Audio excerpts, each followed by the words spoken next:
Hi guys, in this video I'm gonna show you how you can enable virtualization in Gigabyte BIOS.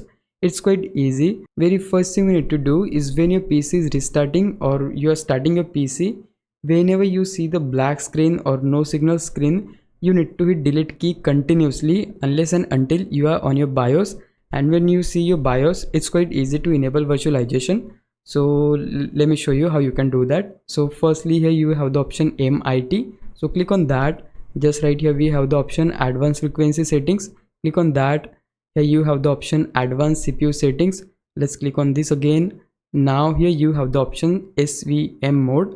The name could be different if you have other CPU like Intel one. So in my case I have SVM mode. It could be Intel virtualization tech, anything, but for AMD users it would be SVM mode. So click on that. Then here we need to enable it. Once the SVM mode is enabled, we need to save these changes. So for that, click on save and exit. On the screen, let's click on save and exit setup and just click on S.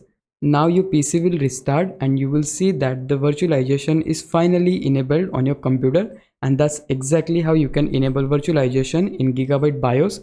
If you found this video helpful, please leave a like, subscribe the channel. I'll meet you in the next one. Bye bye.